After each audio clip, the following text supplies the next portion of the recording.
Hi, thank you for joining us today. My special guest today is author and podcaster Rachel Wagner. Hi. Woo-hoo!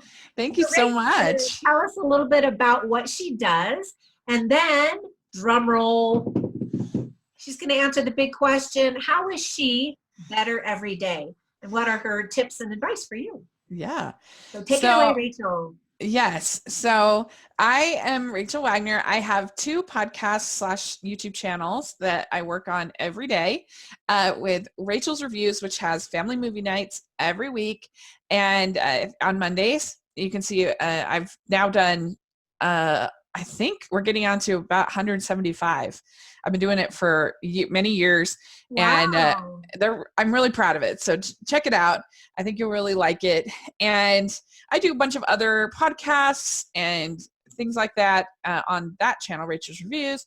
And then me and my friend Amber have the 𝐷𝐼𝐸 podcast, where we talk about all the Hallmark original movies, including 37 at Christmas this year. And we do that. We work really, really hard, but it's been a super rewarding, wonderful experience. And so yeah, it's great. I love animation and I love Hallmark movies and I love movies in general. So it's a lot of fun. Does Hallmark give you previews? I mean, do they give you private links so you can watch these ahead of time, or are you watching TV with everybody else? I'm watching TV with everybody else. In fact, we live tweet over at 𝐷𝐼𝐸's podcast on Twitter. We live tweet every single movie for the most part. There's a few we miss, but pretty much every week and every episode of any TV show on Hallmark, we cover When Calls the Heart. We cover, which is very popular. We cover Chesapeake Shores and The Good Witch, which we love. We're big fans of The Good Witch. And so, yeah, we are super, super your home for anything Hallmark. And this Christmas, we're going to try as much as we can to cover everything that's Christmas related. Like, we're going to try to cover some Lifetime movies that we like. We're going to try, I don't know, we're just going to try to do the best we can to cover as much as we can. When did you first fall in love with Hallmark? I've always been a fan of the Christmas movies. I wasn't really into the TV shows and or the yearly ones, but I always loved watching the Christmas ones. And I had watched with my co-host Amber, my friend, we had watched and podcasted about the show Anne with an E, and we were really excited because we both love Anne of Green Gables, and we did not like Anne with an E. It was not for us. And so, but we had a lot of fun podcasting about it, and we felt that chemistry that you feel. And so, but we needed to like clear our palate of this miserable experience of Anne with an E.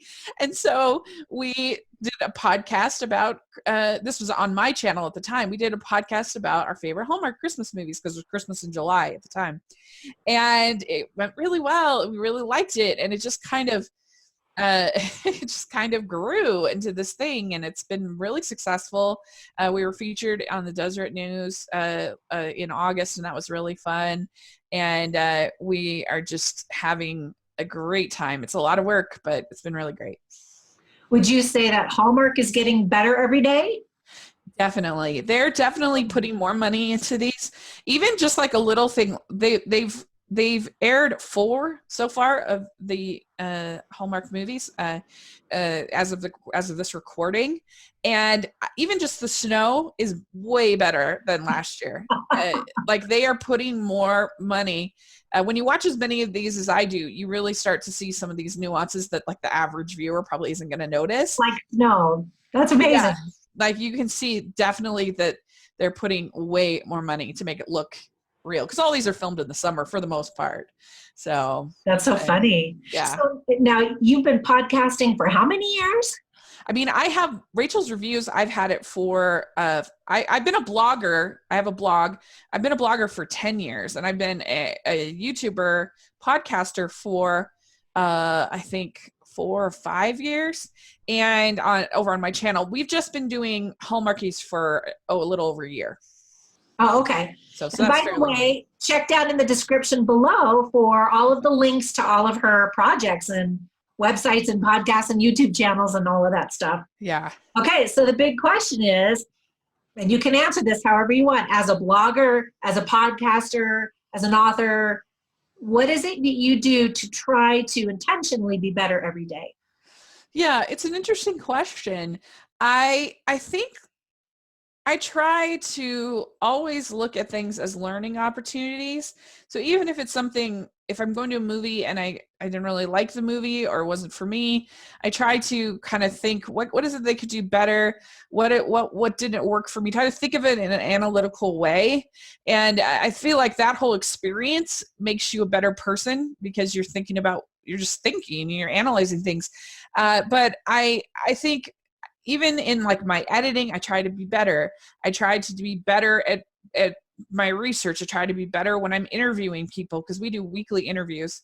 And I try to get better questions and just trying my best to, in my job, try to be better. And like, is there a new skill I can learn? Is there the whole reason I started my YouTube channel was because I felt like it was sort of, I mastered blogging, but it was sort of the last work in marketing, and YouTube was kind of the last thing that I hadn't really I don't know, mastered. And it took, like, if you saw some of my early videos, it was just like my laptop, unedited, like terrible sound, terrible lighting, terrible. And I'm sure that I'll think back in a year from now and listen back to some of the podcasts and think, oh, wow, I was saying like so much, or wow, that was really bad, or I didn't have a very good question, but I think that's a learning tool to always kind of look back and realize, oh yeah, look, I learned how to do this. I learned how to do this in Photoshop. I learned how to, if you're always just sort of, to me, it's part of the fun of it is that you're constantly learning and becoming a fuller, richer person. And I also think that there's a couple things that I try to do every day. I try to say, I have a goal that I try to say 5 prayers a day, 3 meals, morning, evening. I don't always get there, but that's the goal. That's the goal. And I think certain little things like that, I think, help you become a better person. I think you trying to be a good friend, which is very important to me since I'm not married. I don't have kids. So my friends are very, very important to me. And one of the great things about doing the podcast is I have made so many great friends. And I don't know. So just some of those things, like really looking, what's the learning experience that I can take from whatever I'm doing? It makes things that maybe aren't that pleasant more pleasant. I think that's an excellent answer, actually. And I love that you pointed out that there's growth along the way and that the mistakes are part of the learning process. Because I think a lot of people that want to become bloggers or do a podcast or a YouTube channel are too afraid that it's not going to be good enough, it's not going to be perfect.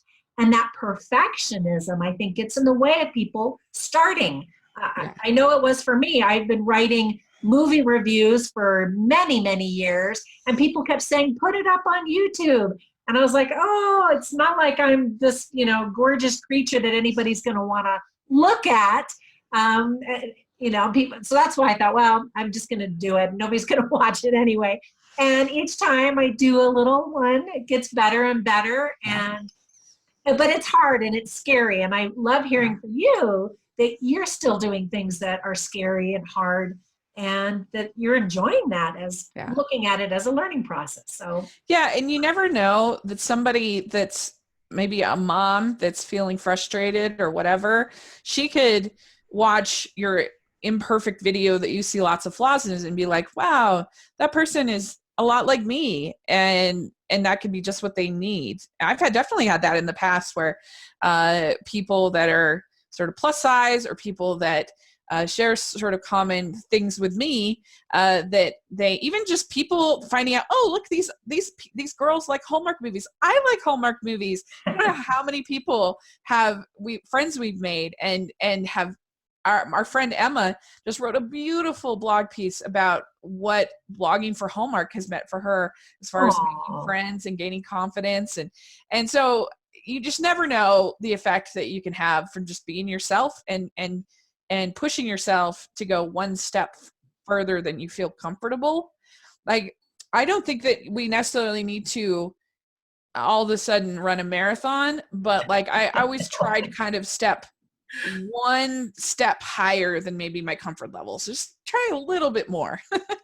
Yeah, and they call it the growth edge. You know, we always stay in our comfort zone, but if you can get past that uncomfortable growth edge, that's where growth occurs.